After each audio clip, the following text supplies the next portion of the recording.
સરદાર વલ્લભભાઈ પટેલે સતત 2 વર્ષ સુધી પોતાની રાજનૈતિક ચાણક્ય નીતિ, પ્રેમ, નિડરતા અને કરુણાથી 562 રજવાડાઓના સમૂહને એક દોરામાં પરોવીને એક માળા બનાવી અને મા ભારતીના ચરણોમાં અર્પણ કરી.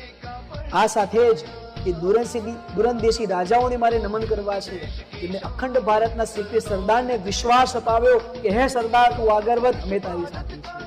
અને આમ એ દેશી રજવાડાના રાજાઓ અને અખંડ ભારતના શિલ્પી ભેગા થઈને ભારતના ભાગ્ય વિધાતા છે. આજે આપણે સૌ એક અખંડ ભારતનું ગૌરવ અનુભવીએ છીએ. આ ગૌરવ જે અનુભવીએ છીએ ને, એ લોખંડી પુરુષ સરદાર વલ્લભભાઈ પટેલના તપનું જ એક ફળ છે. સરદાર વલ્લભભાઈ પટેલ એ ઇતિહાસનો કોઈ અધ્યાય નથી, પણ એ આપણી રાષ્ટ્રીય એકતાનો આધાર સ્તંભ છે. એટલે જ આ મહામાનવની યાદમાં સમગ્ર ભારતે એક થઈને 182 મીટર ઊંચી વિશ્વની સૌથી ઊંચી પ્રતિમા સ્ટેચ્યુ ઓફ યુનિટી બનાવીને કૃતજ્ઞતા વ્યક્ત કરી છે.